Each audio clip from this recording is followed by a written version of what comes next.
What if your worst moment, the moment you thought ruined everything, was actually the beginning of God's plan? Joseph didn't know it yet, but the day his brothers betrayed him, the day his life fell apart, was the day his destiny quietly began.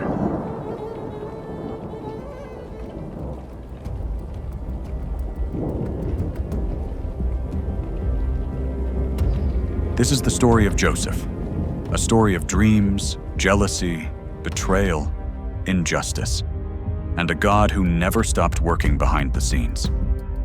Joseph was one of 12 brothers, but he was special. He was his father Jacob's favorite son, born to him in his old age. To show his affection, Jacob gave Joseph a stunning, long-sleeved coat of many colors. This coat wasn't just a fashion statement, it was a symbol of favor, and his older brothers saw it every single day. Their jealousy started to bubble just beneath the surface, like a pot about to boil over. But the coat was just the beginning. Joseph started having these incredible, vivid dreams. In one dream, he saw himself and his brothers in a field, bundling sheaves of grain. Suddenly, his sheaves stood upright, while his brothers' sheaves gathered around and bowed down to it. As if that wasn't enough, he had another dream where the sun, the moon, and 11 stars were all bowing down to him. Now Joseph, in his youthful innocence, didn't keep these dreams to himself. He went and told his brothers everything. Can you imagine how that went down? They already resented him for the fancy coat, and now he was telling them that one day they would all bow to him. Their jealousy turned into pure, raw hatred. Even his father, Jacob, who loved him dearly, rebuked him for these dreams, though he quietly kept them in his heart, wondering what they could mean. The tension was thick enough to cut with a knife.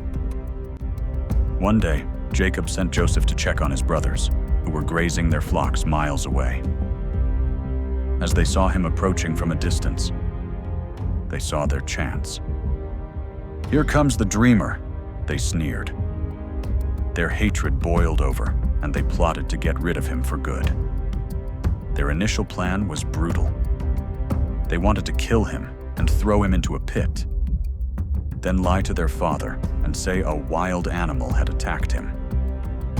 But Reuben, the oldest brother, had a shred of conscience. He convinced them not to shed his blood, but to throw him into a dry well instead, secretly planning to come back later and rescue him. So, they ambushed Joseph, ripped the beautiful coat from his back, and threw him into the dark, empty cistern. While Reuben was away, the other brothers sat down to eat, and they saw a caravan of traders heading towards Egypt. Judah, another brother, had an idea. "What do we gain if we kill our brother?" he said. "Let's sell him to these traders." It was a cold, calculated business transaction. For 20 pieces of silver, they sold their own flesh and blood into slavery. They were rid of the dreamer. To cover their tracks, they took Joseph's beautiful coat, dipped it in the blood of a goat they had killed, and took it back to their father, Jacob. When Jacob saw the tattered, blood-stained coat, his heart shattered. He was convinced his favorite son was dead, torn apart by a wild beast. He mourned for Joseph for years, inconsolable in his grief, never knowing the truth. Meanwhile, Joseph was taken down to Egypt. He had lost everything: his family, his freedom, his identity. But he hadn't lost his character or his faith. He was sold to a man named Potiphar, who was the captain of Pharaoh's guard. Even as a slave in a foreign land, Joseph excelled. God was with him, and everything he did prospered. Potiphar saw this and was so impressed that he put Joseph in charge of his entire household. From a slave, he became the master of the house. But Joseph's good looks brought him a new kind of trouble. Potiphar's wife began to notice him and tried to seduce him day after day. Joseph, a man of integrity, refused her. "My master has entrusted me with everything," he told her. "How could I do such a wicked thing and sin against God?" One day, she grabbed him by his cloak, and he literally ran, leaving his garment in her hand. Humiliated and furious, she flipped the story. She screamed and accused Joseph of attacking her, using his cloak as evidence. When Potiphar came home, he believed his wife's lie, and, in a rage, had Joseph thrown into the royal prison. Once again, Joseph was at rock bottom. From a favored son to a slave, to the head of a household, and now to a prisoner in a dungeon. It seemed like his life was a series of one step forward, two steps back. But even in the darkness of the prison, Joseph didn't despair. God was still with him. Soon the prison warden noticed Joseph's capabilities and put him in charge of all the other prisoners. While in prison, Joseph met two of Pharaoh's former staff members, the chief cupbearer and the chief baker. One night, they both had troubling dreams and were distraught. Joseph, noticing their sadness, asked what was wrong. They told him their dreams, and with God's help, Joseph interpreted them. He told the cupbearer that in 3 days, he would be restored to his position. He told the baker that in 3 days, he would be executed. Joseph had only one request for the cupbearer. "When all goes well with you, remember me and mention me to Pharaoh, so I can get out of this place." And just as Joseph predicted, it all came true. The baker was executed, and the cupbearer was restored to his post. But in his joy and relief, the cupbearer forgot all about the young Hebrew man who had given him hope in the dungeon. 2 more long years passed for Joseph in that prison. Then, Pharaoh himself started having dreams. 2 of them, both very disturbing. In the first, 7 fat, healthy cows came out of the Nile River, followed by 7 ugly, thin cows that ate the healthy ones. In the second dream, he saw 7 plump ears of grain devoured by 7 thin, scorched ears. Pharaoh was deeply troubled, and none of his magicians or wise men could tell him what the dreams meant. That's when the cupbearer's memory was jogged. He suddenly remembered Joseph. He told Pharaoh about the man in prison who could interpret dreams. Pharaoh immediately sent for Joseph. Joseph was cleaned up, given fresh clothes, and brought before the most powerful man in the world. Pharaoh told him the dreams, and Joseph, giving all credit to God, explained their meaning. "The 2 dreams are one and the same," he said. "God is showing Pharaoh what he is about to do. The 7 healthy cows and 7 plump ears of grain represent 7 years of incredible abundance and plenty throughout Egypt. But the 7 thin cows and scorched ears of grain represent 7 years of devastating famine that will follow. A famine so severe it will consume the land, and the memory of the good years will be forgotten." But Joseph didn't stop there. He gave Pharaoh a plan. He advised him to find a wise and discerning man and put him in charge.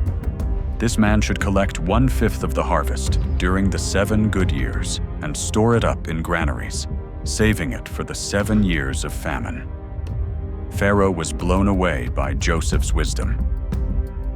"Can we find anyone like this man?" he said to his officials. "One in whom is the Spirit of God."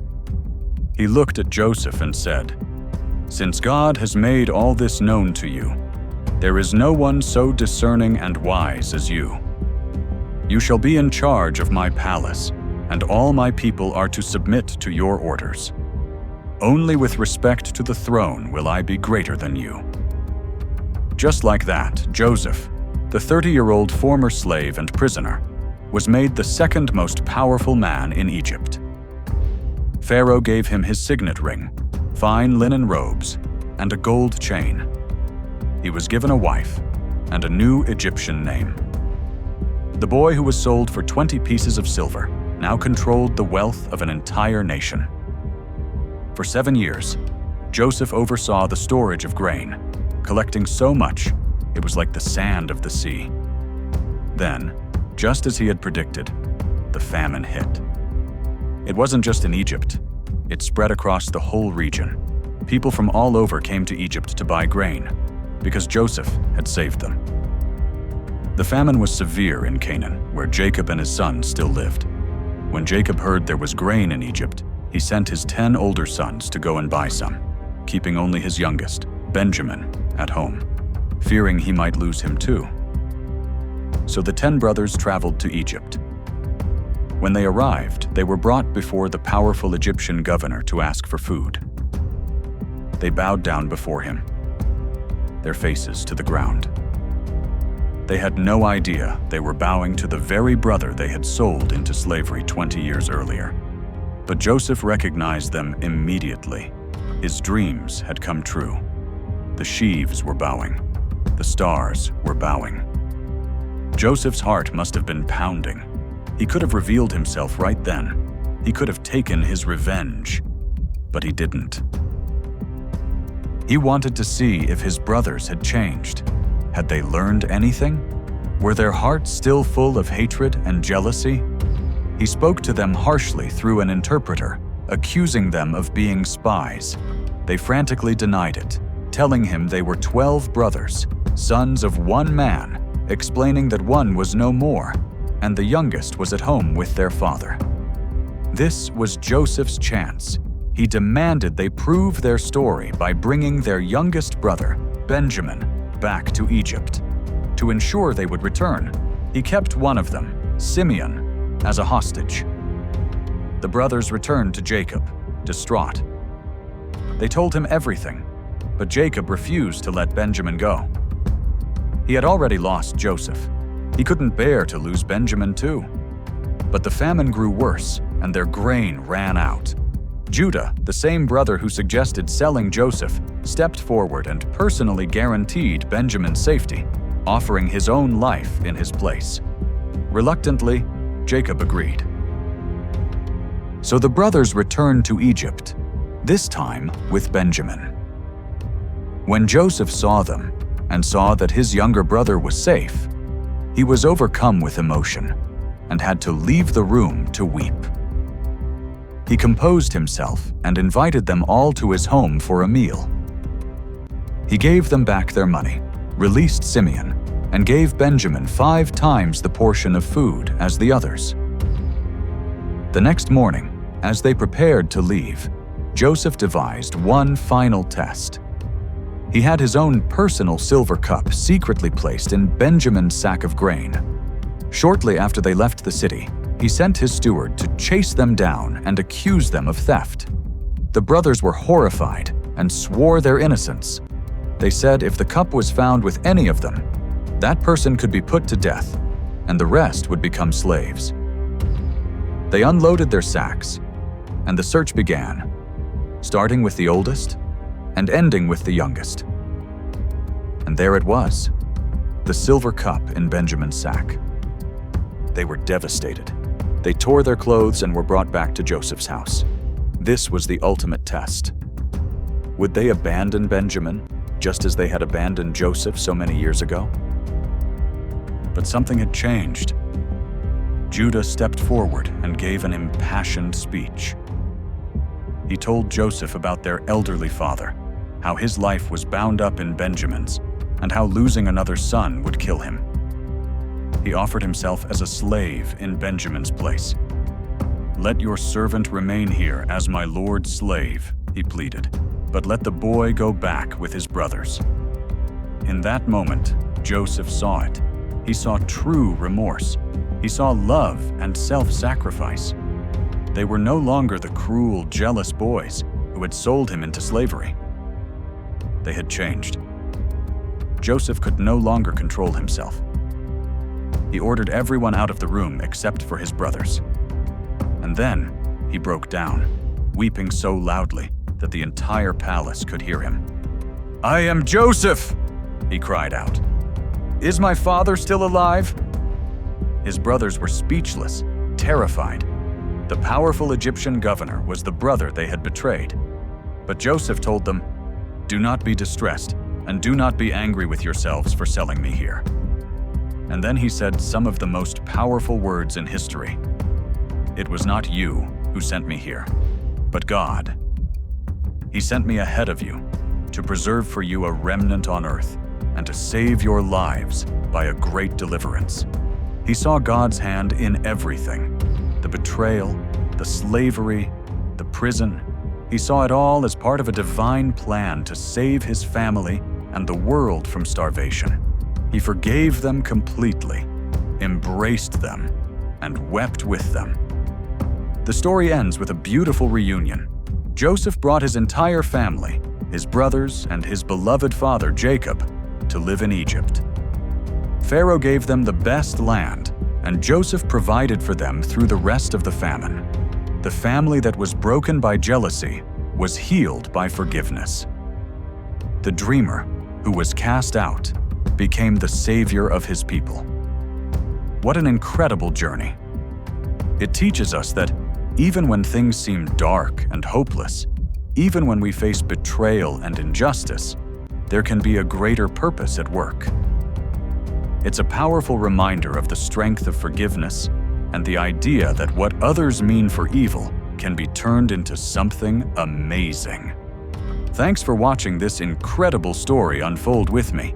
If you found this as moving as I did, hit that like button and subscribe for more epic stories.